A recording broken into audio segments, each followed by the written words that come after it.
So before we begin the program, I want to offer a quick land acknowledgement on behalf of Baltimore Center Stage.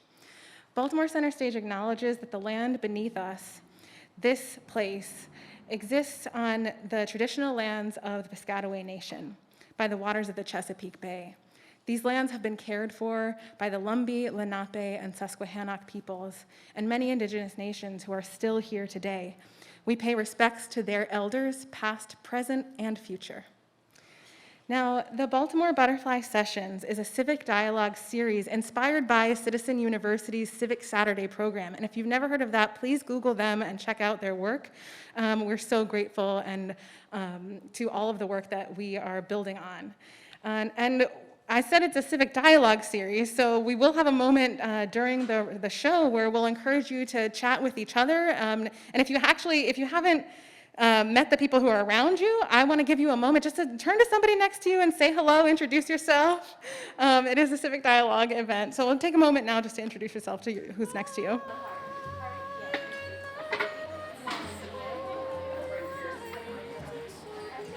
Great, beautiful. The theme for tonight's event is the anatomy of an uprising. And what we're hoping to do with the theme is to tease out a bit about the underlying dynamics that lead to uprisings and learn more about how we can understand uprisings in the context of political action and social change. So I hope that you will leave inspired by the constellation of voices that you'll hear this evening. You'll hear music from Baltimore's own Outcalls. Yes, thank you. Poetry from internationally recognized local poet Langston Hughes. Yes. Readings from pop cultural and historical texts by some of our staff that volunteered. Yes, thank you. And a keynote by Agora Institute postdoc Dr. Elizabeth Jordy Davies, whose research focuses precisely on social movements and mobilization.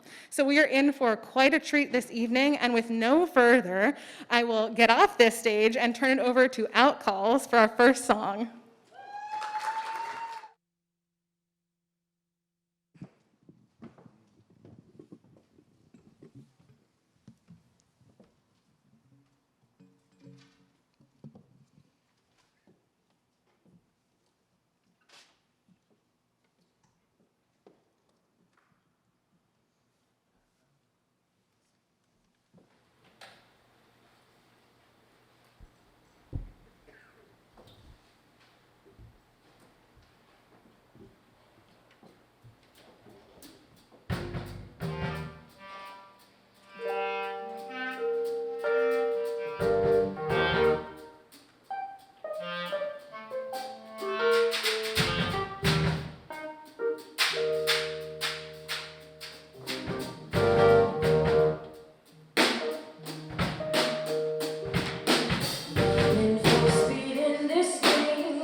Dip it in my hand, take me to the promised land. Drinking boy got me wild, quench this thirst of an acid now. Oh, it's closer, oh, it's closer. I know they can smell me, but nobody else can.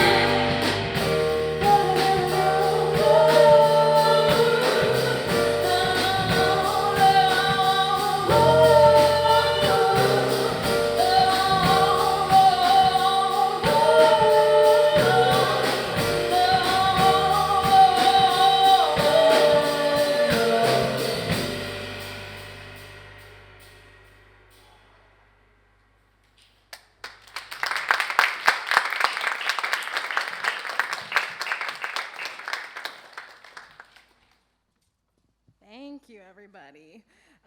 What a way to start the event. Thank you so much. Can't wait for more outcalls. Yes. Now it is my great privilege to introduce y'all to Slangston Hughes. And I want to call your attention, there's a screen over in the back that has a digital program available. There's a QR code where you can download to see more about all of our performers and speaker bios this evening. So please check those out.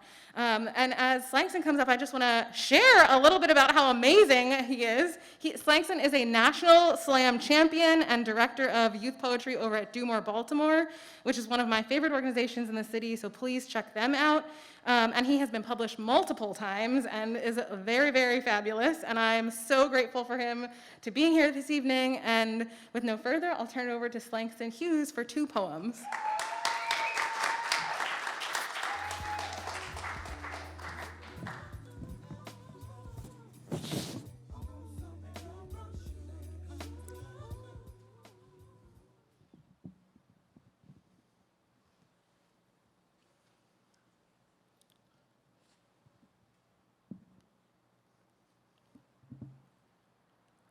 When they come for me, the first thing they'll see will be flames.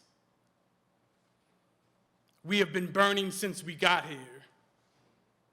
We have been holding fire since birth, dying to open our hands and let the wind speak for us.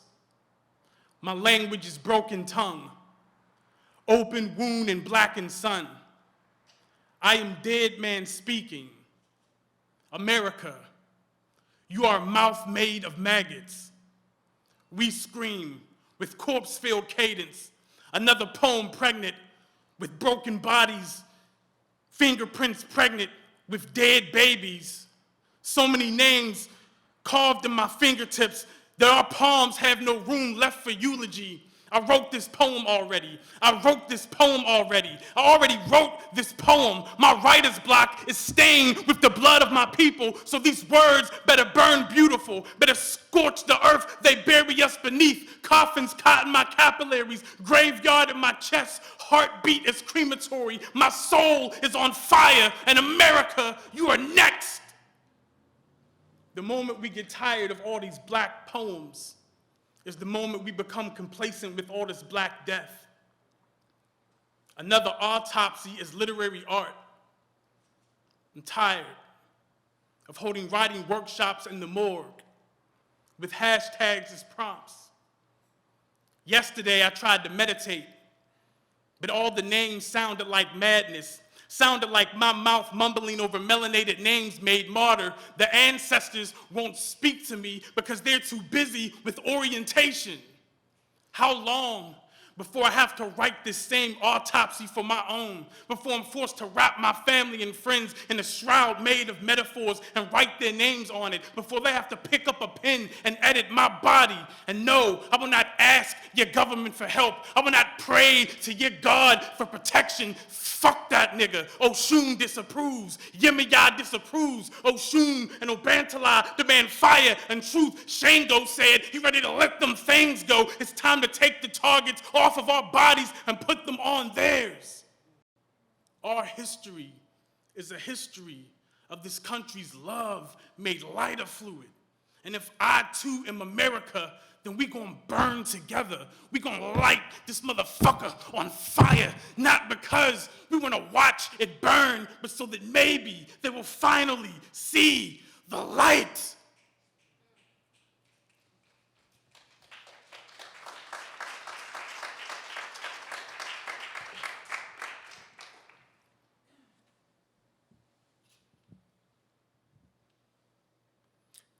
That's the end of that poem. If you, it's like that was a lot of words, really fast and really loud. It is a version of it available in a book called Language Arts and Griot Glimpses, Black Jesus Edition. It's available on Amazon. I also have a couple with me. And now, for more rhyming anger.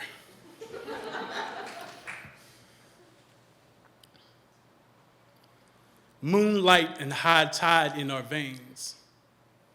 A middle passage filled with hurricanes screaming in a black woman's voice. Even an ocean couldn't wash away your blood. What makes you think your whiteness can wash away history? White people being surprised that my poems are angry is like setting fire to a forest and being shocked when that shit burns. The loud of my poem, too black to live inside the literary of your white pages. Like how our mother tongue was made orphan inside our own mouths. So we make the king's English blade to behead the king with. Like we ain't poem in the flesh. Like our hearts still beating despite all the death surrounding us ain't the loudest revolution you've heard yet. Like how a mouth will try to use metaphor to move mountain. These ain't poems. More like a shotgun propped up on my lips. But when the personal becomes too political, all of a sudden our voices aren't allowed to have a home. Cracker, please. Fuck out of my face with all that mayonnaise-flavored ass prose trying to be poem. Dark-skinned in my mind, so I write dark-skinned poems, nigga. This poetry got teeth, nigga, and I'm going to eat, nigga, nigga, nigga, nigga. Say it 30 times a day, it make my beard grow bigger. Which is to say, nigga, as in black joy, as in void of whiteness, and all of its shit, our skin replenished by the sun while you run from it. Or how grant money suddenly becomes available after city blocks burn. Or how Baltimore got ignored until our voices turned arsenic, until our prayers got mislabeled as protests, riot in our breath. Or how Freddie Gray made the difference between black and white in a city so obvious. It ain't hyperbole when we say black don't crack. Cause y'all done hit us with everything from whips and gats and crack and we still ain't cracked. Warning, triple entendre on the way. From birth of a nation to gentrification, no matter how much white they put in the hood, the hue of your history will always be black. So the next time you try to limit my literature, just remember how lit this shit really gets. A burning page in every quote, break beats and smoke, a Mary Baraka and Black Chakra in a group piece called Dope. I'm Frederick Douglass with a black wife and a rhyme scheme embedded inside every speech he ever spoke. Hand grenade in my throat, ready to set fire to every white-ass poem ever wrote. And I don't even care, nigga.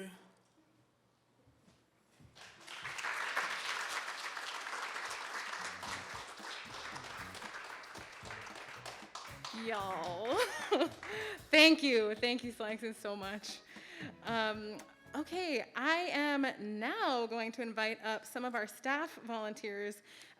We have a few texts that we wanted to share with you, and we're hoping that these texts will help to grapple with the sort of bigger context of uprisings across time and across geographies.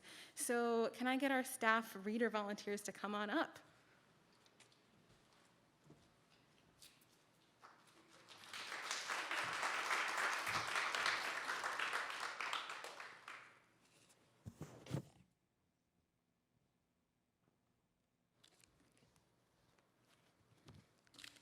Hi, my name is Bridget, and I'm reading an excerpt from a September 8th Time magazine article about the 50-year anniversary of the uprising at Attica. Exactly 50 years ago, from September 9th to September 13th, 1971, the nation watched riveted as nearly 1,300 men stood together in America's most dramatic prison uprising for better conditions at the Attica Correctional Facility in upstate New York. The men were fed on 63 cents a day, were given only one roll of toilet paper a month, endured beatings, racial epithets, and barbaric medical treatment, and suffered the trauma of being thrown into a cell and kept there for days, naked as punishment. The Attica prison uprising was historic because these men spoke directly to the public, and by doing so, they powerfully underscored to the nation that serving time did not make someone less of a human being. But just as 1971 was a moment of possibility, so might 2021 be one as well. When the men in Attica stood up for their rights, it was at a time when others on the outside were doing the same. The moment was ripe for change, and so it is again. Americans today, from jails in St. Louis and prisons in Indiana to cities such as Chicago and Minneapolis, have begun imagining, indeed demanding, a more just and equal future.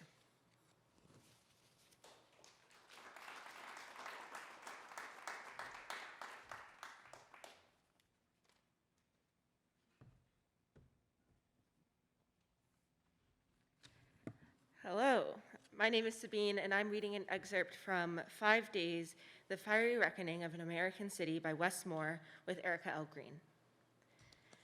A movement arose to meet this moment. After the murder of Trayvon Martin in 2012, the Black Lives Matter movement was launched by Patrisse Khan-Cullors, Alicia Garza, and Opal Tometi, and their digital activism soon took on real-world form. By 2015, it was transitioning from a small group of disconnected activists to a global network with some 40 chapters around the country, organized according to principles of distributed leadership and growing into a larger movement for Black lives. By the time of Freddie's death, there was an articulated framework for response and mobilization when police violence struck. The growing protests were not driven purely by emotion. Even if the system's response to Freddie's life was chaotic and unfocused, the response to his death was at least at first strategic and organized.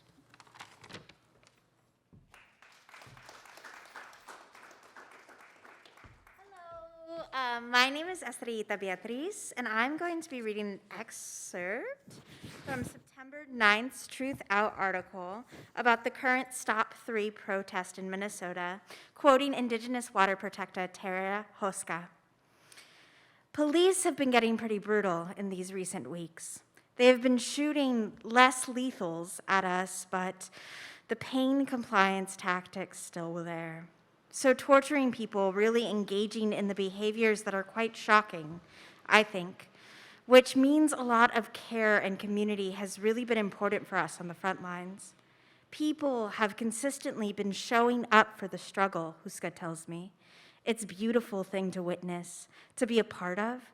Huska says there's almost 90% of the Line 3 constructed is now complete. We are still resisting in the face of that reality, she says. So if you're planning to show up, please show up with your heart and your good intentions and do your best to find the way to the place that calls you.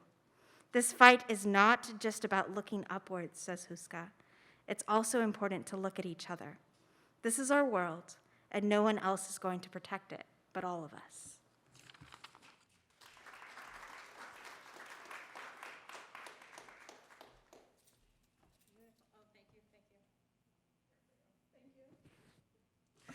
Thanks, everybody.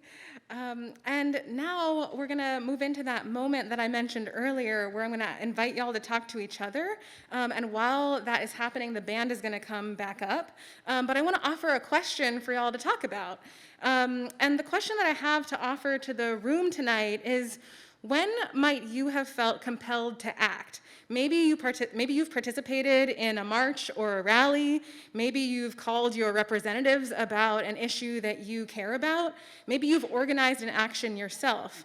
can you reflect on, and then maybe share a little bit with somebody next to you, what are the conditions that inspire you to act? And while you're all chatting about that, I'm going to invite the band back up for another song.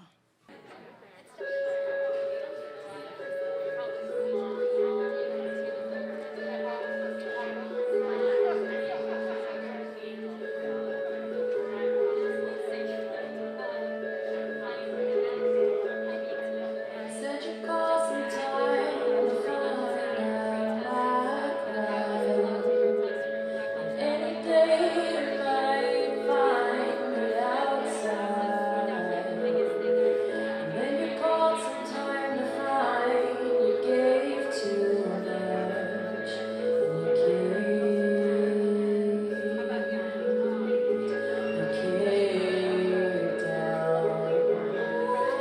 Said you called some time to find, and you came down.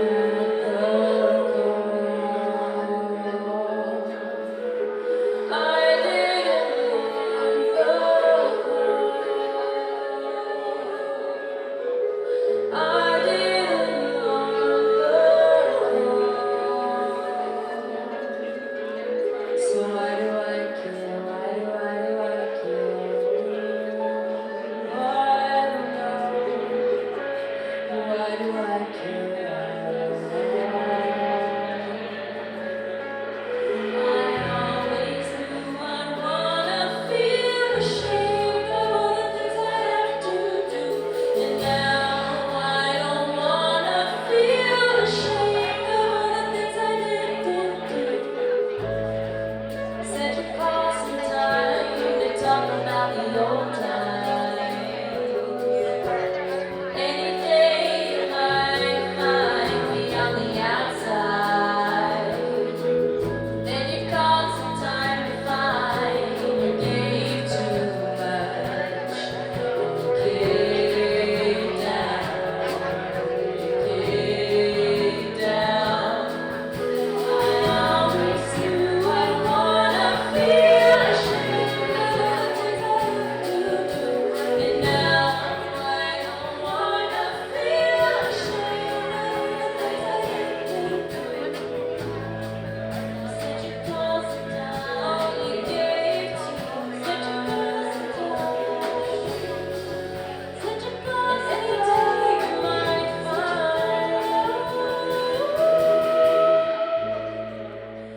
Maybe you had too much to say.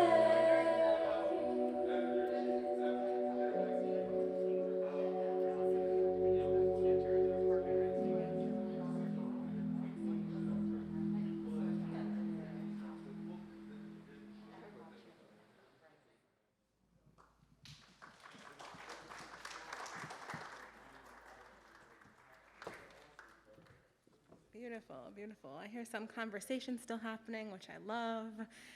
So feel free to wrap up thoughts. And y'all, now it is my great honor to invite Dr. Jordy Davies up. Yes, round of applause for Jordy Davies, everybody. Dr. Davies is a postdoc at the SNF Agora Institute at Johns Hopkins University. She received her PhD in political science from the University of Chicago, and her research agenda focuses on the influence of social movements on political attitudes, activism, and political participation. So I can think of nobody better to talk to us about the anatomy of an uprising than Dr. Jordy Davies. Come on up.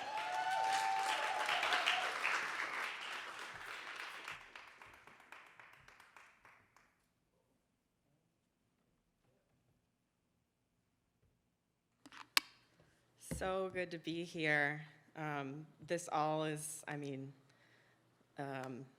really wonderfully put together.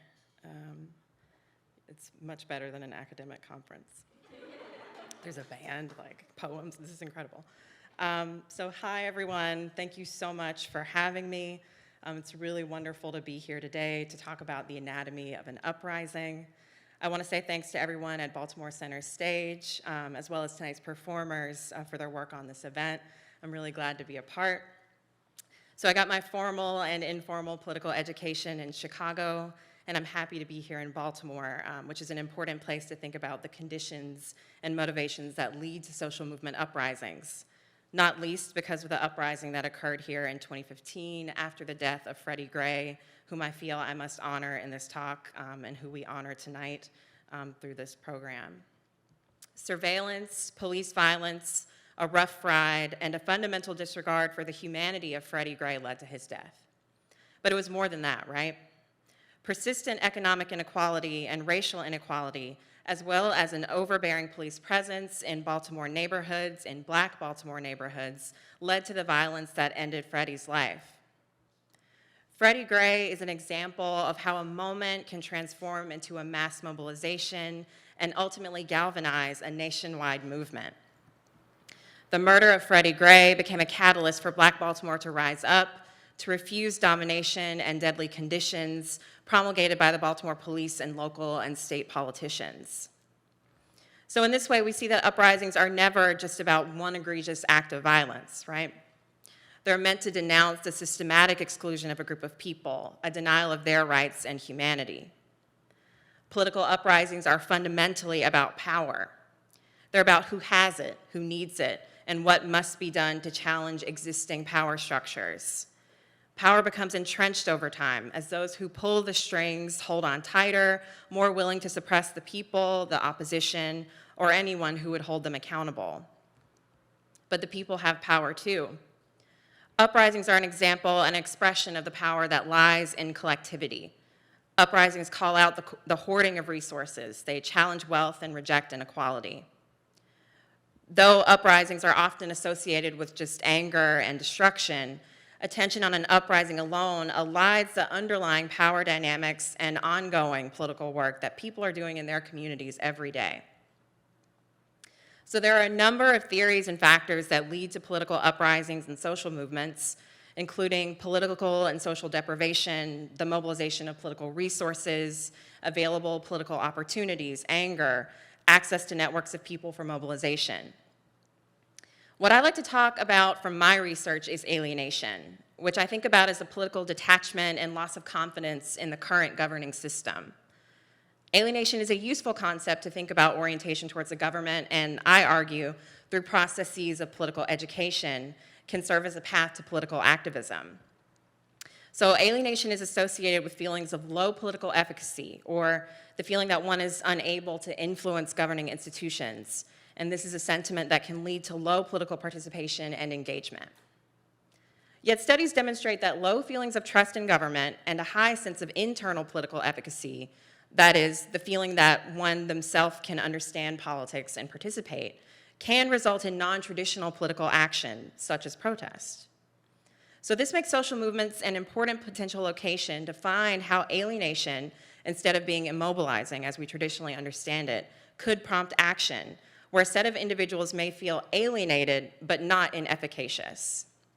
So tonight, to explain the anatomy of an uprising, I'll be drawing from my framework, Alienated Activism, where I describe the ways that alienation can motivate and inform different types of activism, particularly the past decade of millennial-led networked activism and major uprisings in the US, especially Black Lives Matter. So individuals may be alienated from existing systems of governments, I argue, in three ways. First, I think about marginal identities. That includes race, gender, sexuality. We know that identity shades the experiences that people have in the United States, and that contributes to one's likelihood of experiencing social and political marginality. Personal experiences with racism, sexism, homophobia, and discrimination can make people feel like they don't belong in the American body politic. For example, W.E.B. Du Bois describes the condition of Blackness in the United States as being an outcast and a stranger in mine own house. However, marginality provides a perspective from which the public can critique power.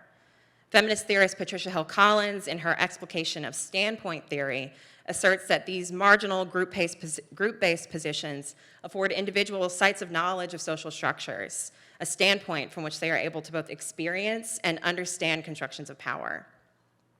Similarly, Bell Hooks emphasizes that marginality gives a special vantage point from which we can critique sexist, racist, in classist social structures, as well as envision and create a counter-hegemony. Thus, as historian Thomas Holt argues, alienation, once achieved, becomes a tool for probing the deeper meanings and contradictions of experiences and for creating change.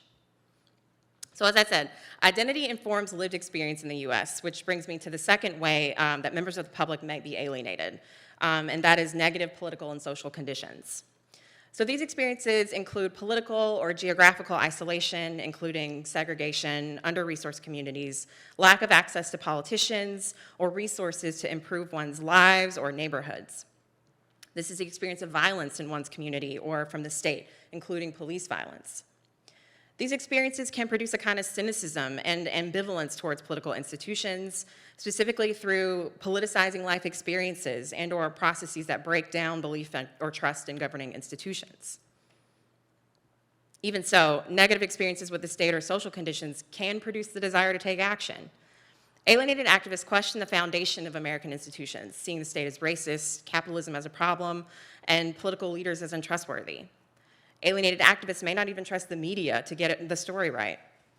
In response, alienated activists recognize that the state is inadequate at solving public problems alone without the people's intervention and strong measures of accountability. This is, I argue, how and why those who have experienced police violence and carceral violence in their families and communities may end up becoming really powerful advocates as they seek justice. A third mode of political alienation that contributes to political activism includes solidarity. And this is the idea that one could see injustice in the world and feel alienated from the political conditions that enable the suffering of others. Solidarity is both a feeling of empathy and the will to take action on behalf of another's pain. So the decision to be in solidarity with marginalized people is a defining orientation towards the state for alienated activists, wherein they criticize privileges that they may have that others do not. Solidarity offers an opportunity to extend and link one's fate, positionality, and privileges to other marginalized groups. So in Chicago, where I did my dissertation research, this looks like white people joining black organizers, blocking stores on Michigan Avenue on Black Friday, the biggest shopping day of the year, in protest of the police killing of 17-year-old Laquan McDonald, putting their bodies on the line and being harassed by police. Solidarity is black and brown organizers in Chicago joining together to resist the gang database created by the Chicago Police Department. Young activists have been working to push Chicago City Council to expand what it means to be a sanctuary city for both immigrants and black people targeted by the police, specifically advocating for the erasure and deletion of the Chicago gang database, since although Chicago is a sanctuary city, the Chicago police may collaborate with ICE to disclose whether an undocumented person is also a member of a gang.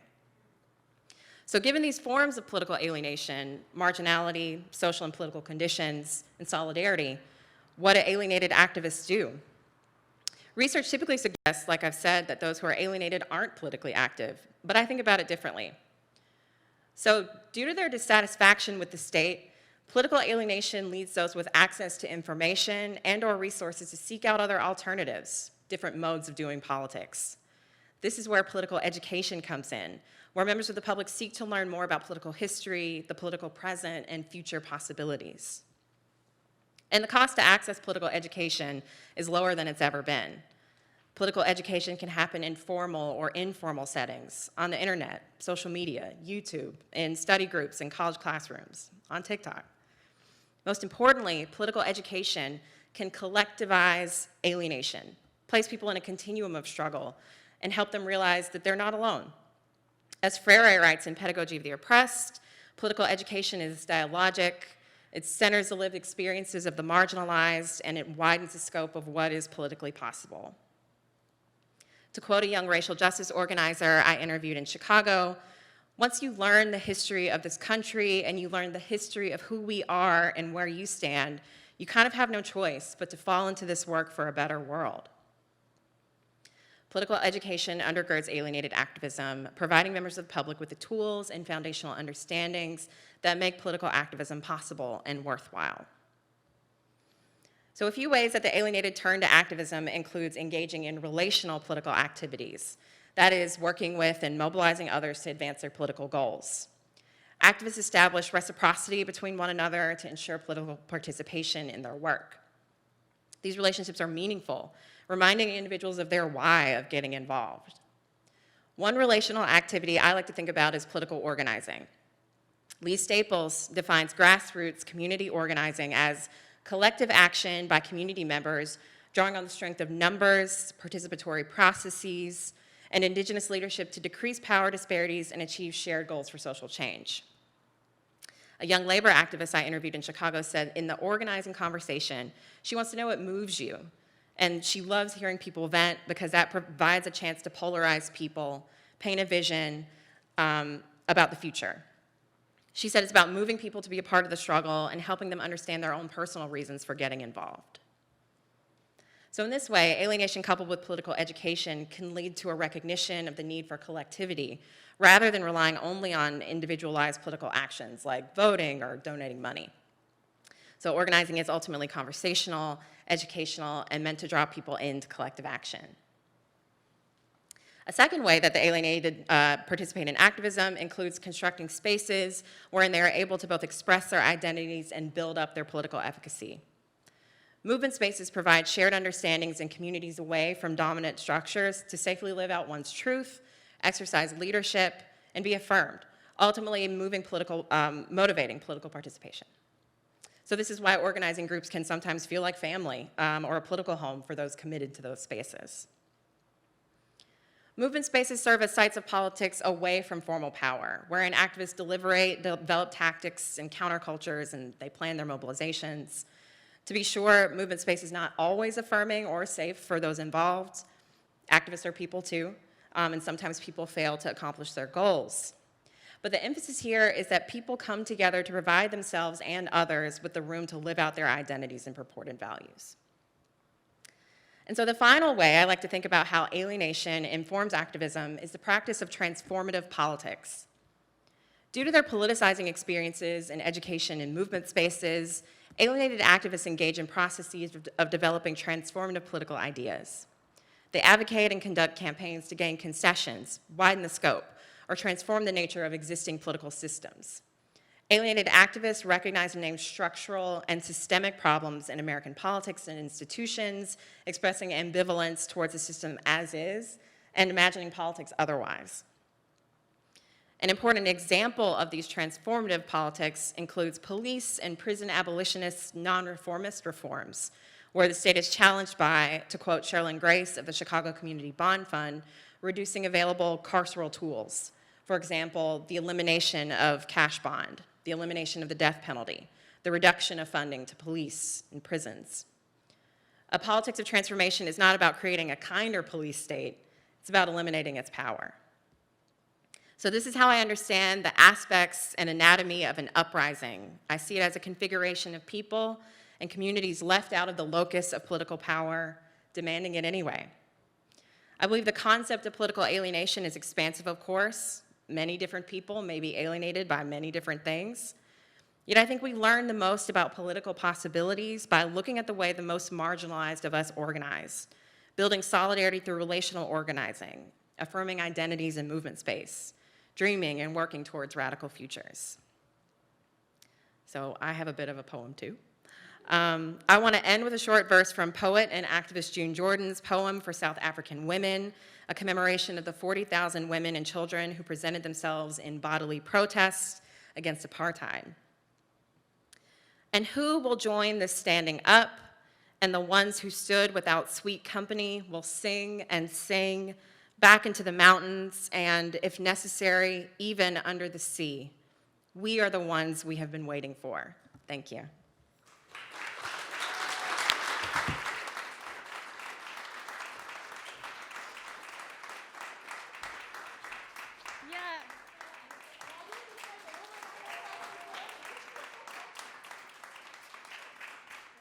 Thank you, Ruth. Thank you. And I want to call up Outcalls for one final song to leave us out with. I feel like I have learned so much from everybody who has shared with us this evening, from Slangston, from listening to the lyrics of the songs this evening, from the civic text readers. Thank you so much to all of you. And of course, my goodness, to Dr. Jordy Davies. So amazing. And I want to, before I I turn it over to the band, I want to call your attention to, there's a merch table over in the back that is selling some Outcalls gear, and I know Slankson mentioned that his books are available on Amazon, so please check those out. And then Jordy is at the Agora Institute, and she'll be around Baltimore, so please engage with her work. And I think your dissertation is, you have a book project coming up too? She's trying to make the dissertation into a book, so look out for that in the future as well. Okay, with no further, I'm going to turn over to Outcalls to bring us home for the evening. Thanks, everyone.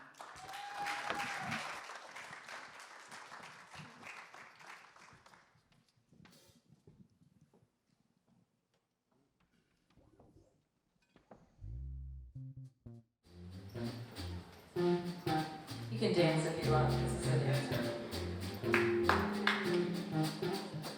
I keep falling over.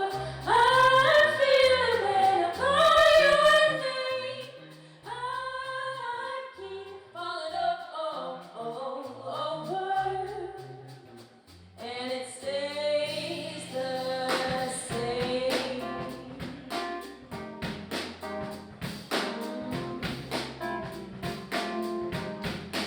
Ooh, you spent the day running through my brain. No way will I have sense to put the thought away. An endless strength, an easy game, no sweat on your brow. For you, it's all the same.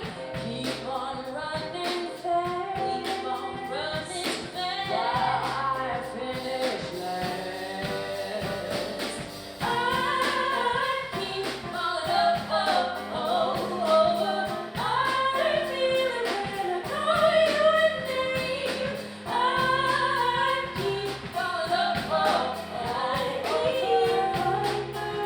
and it stays the. There's got enough rumors on the day. Wake up to a mess on the next day. I'm riding high, but he's riding low, and I wanna reach down. But as soon as the streets are clear, he makes a big list on the whole thing. Lays a golden egg and cracks it on the heads of the little guys. You say you never saw it coming. Look away and it meets me in all directions. One moment I'm standing tall, and the very next moment I'm back on the floor. It ain't been easy living down on these knees. So I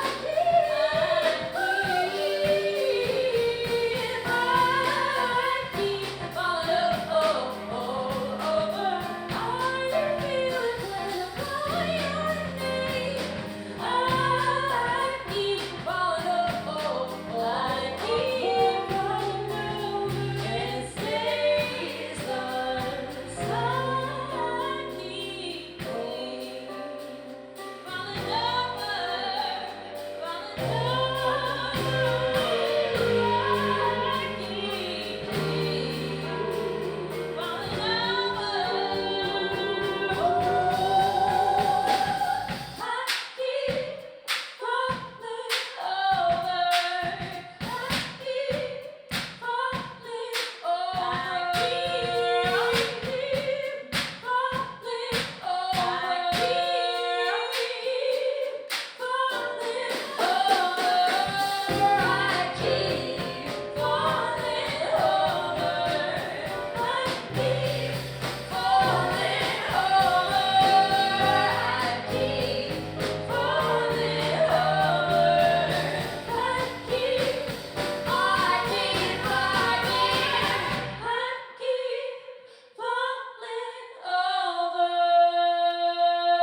Thank you.